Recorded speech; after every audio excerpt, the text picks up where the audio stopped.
Hello, this is Kyle Versport from the BT Bosie's Plick team, and this video is all about Level 2, adding your own material to the WeVideo scavenger hunt.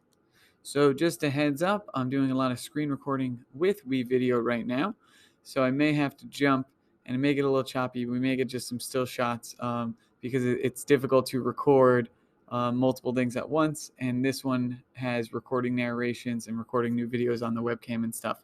So it may get mad at me for trying to record on multiple microphones or multiple screens at once, but we'll see what happens. So either way, the first step is to import some sort of media file, audio, image, or video from Google Drive. And to import, it's all the same. We're going to hit the import button. One thing to consider before you import is making folders. So I use WeVideo fairly often, and I try to keep it up to date and remove old files. And a way to stay organized is I've made all different folders here. So I've made a WeVideo one already. To make a folder, you right-click and select New Folder. Or if you're on a Chromebook, you just tap with two fingers. So a double finger click and hit New Folder, and then you can name it. That's just a good organization tip if you're going to be importing a lot of media to WeVideo. So anyway, you hit Import, and then if you're on a PC or another device, you could select Browse, and you could just go find the file. But if it's stored in Google Drive, just click the Google Drive icon down there.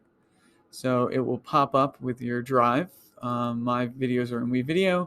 I recorded a podcast sample, so I'm going to grab the audio from that and just hit select. This one, I picked a smaller file so it goes a little faster. Here you can see it's uploading. Boom, it's done now. So you could just click and drag and drop it. These are other videos that I imported earlier. So here we have a video of the full podcast instructions. So I imported that the same way. I just didn't want to do it live because it's a 2-minute video. It's going to take a while. This one's 9 minutes. It would take a couple minutes to, we're playing the audios now. Sorry, a couple minutes. So we don't want to waste the time in this video. Anyway, that's imported. I could just plop it down here. If there's more and more video files, I could always add another track at the bottom, either video or audio, so we don't run out of space there. If you're really doing a big one here with multiple audio files, all different levels, so you could just keep adding those tracks. You keep importing your media. All right, so that's importing stuff you already have or already recorded, but what if we want to do something live like narrate? So there is a narrate button. So maybe this is a video podcast and I already have the screenshots and stuff, or I've already filmed the experiment. I just need to narrate it. Do that. So you want to narrate, you just click narrate here. So there's a record button. If you hit that, it gives you a 3, 2, 1 countdown, and you could just record your audio. It's important to note, narrating means they're going to be playing the video that you have. So at the bottom here, it says mute video while recording. Let's say I videotaped like a soccer game or something, and I want to put some narration over that. If I have it muted, you won't hear all the background noise from that soccer video clip, which is good because then you could watch the video clip so you know what's going on, you know when to speak, but you don't have the noise interference. So you usually want to keep that on so you don't have your computer playing audio as you're trying to record on a microphone. So anyway, you just hit record, and it's automatically going to start your narration at the start of the video, no matter where you're keyed to. I don't know what this is going to sound like because I'm recording a screen recording with my microphone, and now I'm recording a narration with my microphone. So we'll see what happens. We'll hit stop. You can listen to it. You could just record it again. You could delete it by hitting cancel, but we will save it. Process it, sit for a moment, and then you see down here you have a voiceover. So I have my new audio voiceover. This video is almost 2 minutes, so my audio voiceover is down here. If I hit play, I'm going to get multiple things playing at the same time, but let's say I actually didn't want this one to start until after my new intro, and I didn't want this one to start until later. You can move it all around like that. So you could have everything playing at once. Sounds like that one worked, running 2 microphones at once. So that's good, but maybe it didn't. So we're going to just cut this video here just to check to see if that worked, and then we'll come back and do the last part of the adding your own. All right, it looks like it worked. You can see here I have the clip is posted, and I cut out a little part in the middle there to make it sound better, but it worked great. So the last thing we need to show in this is how to record a new video from our webcam. So here I would go to record, and then if I want only the webcam, this would just be me. You would select webcam, and then you hit next. If you only want to record your screen, you would select screen.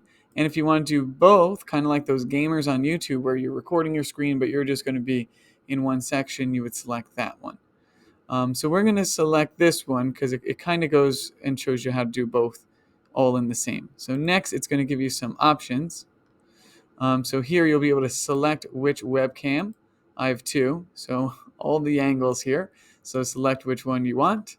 Microphone, I have several, but I'm going to just stick with the default. And then you hit next. And then it's going to ask you what screen. So this may not have shown up on yours because I'm only recording a tab. And it may just not show anything. But anyway, it's going to show you which screen you want. So I'll select the WeVideo one. You may want your entire screen, an entire window, or a tab. So it's three things at the top. So then it gives me a 3, 2, 1 countdown. And now I'm being recorded both on my webcam and my screen's being recorded. You can't see this, but there's a stop sharing banner at the top. It's obvious. Can I get it? No. There's a stop sharing banner at the top. You'll be able to see it, I promise, when you're recording. So you just hit stop sharing when you're done. And then it's going to prompt you to save, record again, or hit cancel to delete it. It shows you the webcam and the screen. I'm going to hit save. So here it is. It's this new clip here. It's 20 seconds. Oh, and it automatically put it at the end over here. So I'll just zoom in a little bit so we can just focus in on that one for now. Oops. Here we go. So there it is. So anyway, here it is. And if you look at the preview, go full screen on the preview, it shows the background screen, and then I'm sitting on top of it. So a few things I want to do here. I want to change this because it's a wide angle. So hit save. And then the nice thing with my overlay, I could click and move this around. I could also change the side by dragging the corner. So if I want to just be small in the bottom left, I could do that as you narrate. So it depends on where the screen is. You have to cover up something. So maybe it's easiest to go on the top left because in WeVideo we don't really use that too much. There's all sorts of other editing options here for the video, but we want it to stay synced up with the background, so we're not really going to mess with any of those. We're just going to change the size and position. So we hit Save Changes, and now when we get there, you could see the new screen recording that I did with my face in the top right. So some students and teachers like to do that, and it gives it a personal touch. All right, let's look at level 2. I've imported my own files. We've recorded a new narration, and we've looked at how you record new videos, new screens, and new videos and screens all at the same time. So if you're done, you would just hit finish and finish up, save it to your drive. Otherwise, you can continue to edit and add more things as you like, but those are the steps as far as adding your own material. Let me know if you have any questions. Hope this helped. Have a great day.